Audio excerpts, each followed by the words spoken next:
welcome to this deep dive.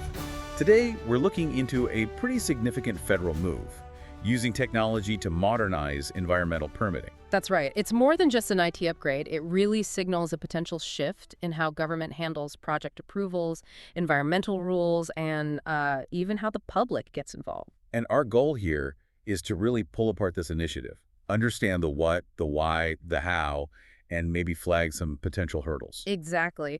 We've gone through the Presidential Memorandum, looked at the action plan details that came out of it, the specifics on this new Permitting Innovation Center, and tried to weigh the pros and cons people are discussing. And this matters, right? It affects infrastructure, obviously, but also how regulations work day to day and just how tech is changing government itself. Absolutely. Anyone interested in those areas will find this relevant. Okay, so let's start at the beginning. Why this big push? Why now? Well, the presidential memo is pretty blunt about it. It basically says the government hasn't kept up with technology, and that's causing serious delays. Delays in big infrastructure projects, specifically. Yes, important ones. And the memo links these delays directly to negative impacts on the economy. It's slowing things down. So the goal is speed, efficiency. Pretty much. The official line is using modern tech to get outstanding results at 21st century speeds. That's the quote. 21st century speeds. Yeah. Okay. So what are the specific bottlenecks they're trying to fix? Well, think about the old way. Still lots of paper involved in many processes. Right? Mountains of it for big projects, I imagine. Exactly. Physical documents, slow manual routing, reviews happening one after another. It all adds up. Months, sometimes years of delay built into the system. Prone to errors, too. Okay, so getting rid of paper is one thing. What else? Well, just the sheer time it takes overall. Processing times are long. And accessing the documents, even if digital, can be tough if they're huge and poorly organized. Makes sense. Then there's the issue of asking for the same data over and over. Duplicative submissions. Applicants must love that. Right, a real burden. And agencies don't always use each other's work effectively. One agency does an analysis, another might not easily find it or trust it, leading to duplicated effort. So friction between agencies is another target. Definitely. Lack of coordination, lack of transparency sometimes, not enough predictability for applicants. Legal departments apparently struggle for support. Maintaining records for court reviews is hard. It's a whole bundle of related problems. It sounds like a system groaning under its own weight. So the fix is this: Permitting Technology Action Plan, the PTAP. That's the blueprint, the PTAP. The chairman of the Council on Environmental Quality, the CEQ, has to issue it. And quickly, right? Yes. Within 45 days of the memo, so that puts it around mid-April 2025. And critically, it has to be done consulting with the National Energy Dominance Council and the relevant permitting agencies themselves. So trying to get buy-in from the start, what has to be in this plan? What are the core pieces? Okay, several mandatory parts. First, an initial data and technology standard. This covers NEPA reviews, that's the National Environmental Policy Act, the big environmental review law, and other permits. And the point of the standard is? To get rid of paper, like we said, and crucially, cut down on duplicate data entry, kind of like creating a common digital language for permits. Okay, a foundational standard. What else is mandated for the PTAP? Minimum functional requirements for agency software. So it's not just go digital, it's use digital tools that can actually do these specific things. Like what, for example? Well, things like case management systems to track permits better, using automation for, the straightforward low-level reviews. Right, freeing up people for the harder calls. Exactly. And this is interesting. A requirement for a data-driven document structure. Meaning Meaning the information within the documents is structured, tagged, standardized, not just a PDF scan of paper. This allows for easier searching, pulling specific data points, maybe even comparing across permits. Yeah. Directly tackles that unwieldy documents problem. That sounds potentially powerful. Smarter documents. And also, requirements for data collection and reporting. The idea is to actually track how long things are taking, where the bottlenecks are, to reduce that timeline uncertainty. Okay, standards, software functions. What else is in the PTA mandate? A big one, a roadmap for a unified interagency data system for permitting and environmental reviews. Unified. Across different federal agencies. That's the vision. Interconnected systems, shared data services, The roadmap needs to lay out how to get there, step-by-step development, key investments needed, what success looks like. That sounds ambitious. Yeah. Has anything like that been done across federal agencies before on this scale? Not that the source is mentioned, certainly not as a standard practice for something this complex. It's a major challenge, breaking down those agency silos. A really big lift. Definitely one to watch. What else does the PT TAP need? It also has to set up an interagency governance structure. Someone needs to oversee this whole implementation, make sure agencies are actually doing it. Accountability. Makes Yeah. sense. And finally, a timeline. Specific deadlines for agencies to get these things done. So it's quite a detailed plan they have to produce. And when do agencies actually have to start doing this stuff, implementing the standards and software requirements? Within 90 days of the PTP being issued. 90 days. That's fast. It signals real urgency. Okay, so alongside this planning, there's also this. Permitting Innovation Center. What's that about? Right, this was set up even faster. Within 15 days of the memo, the CEQ chair leads this too. Think of it as like an R&D lab for permitting tech. 15 days. Wow. So its job is to... To design and test prototype tools, software specifically for NEPA and other environmental permits.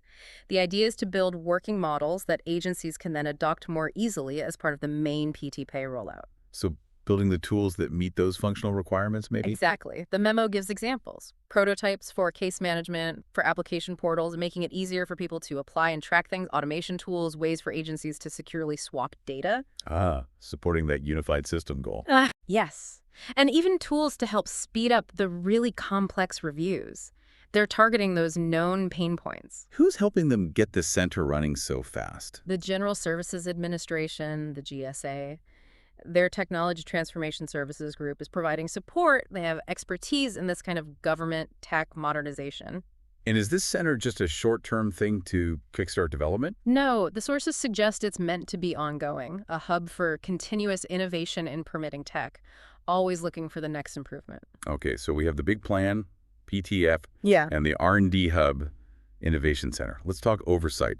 Who's making sure this all happens? Well, as we said, the CEQ chair is central, leading the PTW development, leading the Innovation Center. That concentrates leadership quite a bit. And the PTF itself has that governance structure. Yes, that interagency body is specifically tasked with overseeing the implementation of the plan, keeping agencies on track, ensuring coordination. And there was mention of specific agency officials, too. Right. The CEQ chair is supposed to coordinate directly with each agency's chief environmental review and permitting officer, and their chief information officer, the CIO. So linking the environmental side with the tech side within each agency. Precisely, to make sure the data standards and tech requirements are implemented effectively on the ground. And that 90-day deadline we keep mentioning? That serves as an accountability point, too, doesn't it? For sure. It sets a clear near-term expectation for tangible progress. Okay, let's shift gears slightly. What are the hoped-for results? The stated benefits of all this modernization? The list is pretty long.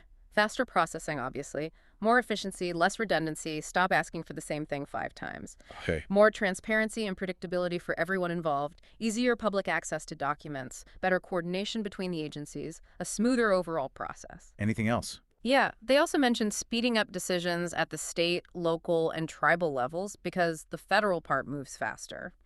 Better support for agency lawyers if permits get challenged in court. And just making it easier to keep the records needed for judicial review. It's quite comprehensive. Like a very positive picture. But, big changes like this always come with potential downsides or risks. What concerns have been raised? Several important ones. Cybersecurity is a biggie. You digitize all the sensitive permit data, you create a target, needs very strong protection. Naturally. Then there's equity. If everything moves online, what about people or communities with limited internet access or lower digital literacy? Could they be left out of the process? Could public participation actually decrease for some? That's a critical point. Ensuring access isn't made worse. What else? There's a worry that pushing for speed might lead to corners being cut, superficial reviews, missing environmental impacts. The classic speed versus quality trade-off concern. Exactly. Could lead to more legal challenges if reviews are seen as inadequate. Also, can you really standardize processes across vastly different types of projects? A pipeline isn't a solar farm, Good point. Diverse needs. And as we touched on, technology isn't a magic wand for coordination issues. If agencies have different legal mandates or priorities, software alone won't fix that entirely. So underlying organizational issues might remain. Possibly. And finally, even with more transparency, there's a risk of just information overload. If data isn't presented clearly, it might not actually help understanding. Could even confuse things. Lots to consider there. It's definitely not simple. You mentioned impacts on local and tribal governments. What specifically is expected for them?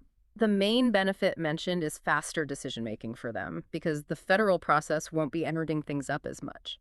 But that's about it. The sources don't go into much more detail. Not really. There's no talk, for instance, about whether they will need to adopt compatible tech or how it affects formal consultation processes, especially with tribes. So the focus seems very much on the federal level for now. Primarily, yes. How it interacts with state, local, and tribal systems seems like an area needing more clarity down the line. Okay, let's circle back to that speed versus quality tension. The memo says the goal is faster processing with little or no impact on review quality. Right, that's the stated intent. Accelerate without compromising. But the concern remains that the push for speed could lead to those superficial reviews we talked about. It's a valid concern. If the focus is overwhelmingly on throughput and metrics related to speed, will thoroughness suffer? That's the question people are asking. Could lead to mistakes, missed impacts, and then, ironically, delays from legal challenges. And does the plan outline specific guarantees for maintaining quality beyond just stating the intent and setting those minimum software functions? Not explicitly detailed mechanisms to guarantee quality, no. The underlying logic seems to be that by making the process more efficient, removing bottlenecks, automating routine tasks, improving data sharing, you free up resources and time, which should allow for quality reviews to happen faster. So it relies on the efficiency gains translating into maintained or even improved quality, rather than just faster, potentially shallower reviews. That seems to be the operating assumption, yes. The focus is heavily on the efficiency benefits of the technology itself. Whether that consistently holds true across all projects and agencies is something we'll have to see. Well, this has been really illuminating. It's clear this is a major effort to rewire a complex part of government using technology. It really is. The goals, efficiency, speed, better coordination are understandable, especially for big infrastructure projects. But the success really depends on the execution. Right. Managing the implementation, dealing with those cybersecurity and equity risks we discussed, and critically, making sure environmental protection doesn't get shortchanged in the name of speed. That's the balancing act. So maybe final thought for you, our listener, to ponder. As we see technology reshaping more and more government processes like this, how do we ensure that drive for efficiency is balanced?